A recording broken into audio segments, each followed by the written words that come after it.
know-how. So if that is the case, then the key question is, where is the infrastructure to train these students in ArchiCAD, building information systems, all these that we're What talking is your about? board doing? Let's throw in what is the architectural board doing to support the universities in that? They know what's happening, they know the change, they're adapting to the change out there. Those are okay, but then so the key question is the input. But I'm asking this question in broad manner, in the sense that we agree this is not the way to teach. We agree we need to modernize our curriculum. We agree that it can even help us because I don't need to cram 100 students into this room. I can only have 10 or 20. The other 80 can be at home doing it while they are watching me. We have agreed on all that. Where is the physical infrastructure that is required? How are we going to get it to the university so that we can No, that is the input. That's the input the partner is from industry. I think this is where industry should really come in. We have enough software now, even without using a pencil. You can use SketchUp as a software, where you are using the computer without using the paper. So this is where industry can come in and help. Unfortunately, the institutions are also a little slow, and also the people who are supposed to make the decisions have gone through the old school, so they're also slow.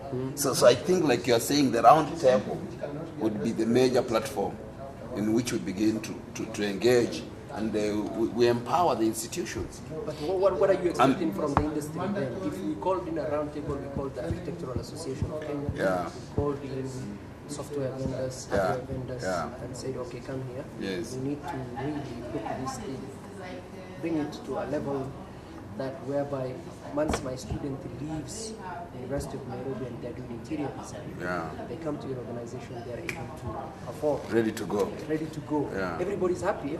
I talk to a lot of architects and they say, look, and the same yesterday, whereby they say that the students, the graduates need to be trained afresh, basically. So where is the link and how are you going to, what do you want from the industry? So I think that's where we, as an industry, that's where we would come in.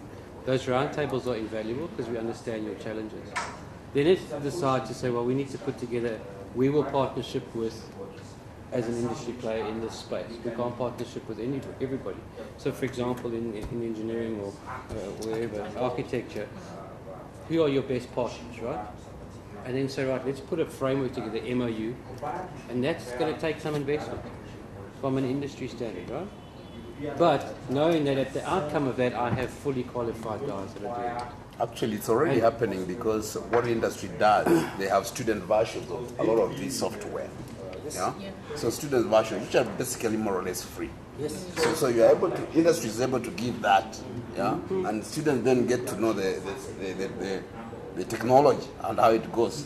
Then when you are more commercial, then you get the licenses, and that's now at the commercial level in the field. And so that is possible. So giving you, the industry is giving you what's called what? Free academic versions. But I think it should go further than that, right? Yeah. It's one thing I come and teach you today's technology in the university, right? There should also be a future looking, where are we going? What are we doing? What do you think the next version is? Because I study for 5 years on this platform. I get out there and in the commercial space, they've bought 3D imaging machines, and you sit there going, oh, I've never seen one of those before. Let me share my experience on that side. When USIU started Bachelor of Science in Accounting, we actually invited ISPAC and other stakeholders in a round table. And we told them this is what we want, but we don't want to start thinking about the curriculum at this point until you tell us what kind of graduates you want out there. Yes. You know, those ideas that come out of there. The round table alone will give you ideas. It will give you the content they want. It will tell you where we are going from here to the future. They even told us what kind of accounting softwares we need to use now and which ones we need to expose to the students coming in, to the senior students. So the round table alone will bring ideas. It will tell you what is the latest in the world because they are in touch with what's happening. It will tell you the technology that is required and so on and so forth. They will even give you good ideas about how you can teach accountants without necessarily coming to fill in those debit and putting the things on paper. They don't do that. So I think that is the key thing, just calling them together. What we need to do is to excite them, because these students are going to be their employees. So they are enthusiastic to do this. The other challenge is you're training people for today for jobs that don't exist in 5 to 10 years' time. That's the other challenge. How do you give them that foundation to be comfortable with technology, to be comfortable in the field for something that doesn't actually potentially exist today? It's because we are futuristic, sir. We are looking at what is coming. But you know, we have a lot of experience. You are just giving us experience of how you work. A year ago or 2 years, I went to visit relatives who work in the US. And we were with them for 6 weeks, and they never set foot in the office. But they were, in the afternoon, they would say, I'm now going to be working for 4 hours from my room upstairs or wherever. And the same guys are here. They came the other weekend. They are working. They tell me we are working until 15th December. And nobody will know I'm not in the US. But I'm in Kenya already. The problem I see in this is we are saying is resistance from the old guy. And that's an issue we must address in this country, really. There are bosses who sit somewhere, pass in a very nice place, to see who's coming after 8. That is, we shouldn't be doing this. And these are big people. So we need to, through LIWA, we need, and especially for university, we need to change this attitude. There are a lot of bosses, who are saying, I can have private people, I mean, a part-time lecturers coming to teach at my university, but I don't want my people to go elsewhere. That is terrible thinking.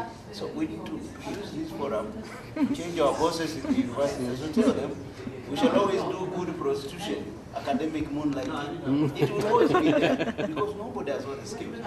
So I'm saying resistance is something that we need to And I agree with you. I've always said that this analogy. I can sit at my desk from 8 to 5, right? And be the most unproductive person, but I'm there from 8 to 5. You can see me all day. I'll be sitting there doing absolutely nothing. Versus I can be out and about doing stuff, you know. And I think that's the mindset. That mindset has to change. Prof, you'll be surprised to know, I used to work for Ford Motor Company, and the policy is in black and white. Henry Ford is the man who coined it. You can have it in any color you want, provided it is black. Provided it is black. That thinking exists to this day, or at least until I used to work for them. You must be at your desk at 8 a.m. in the morning.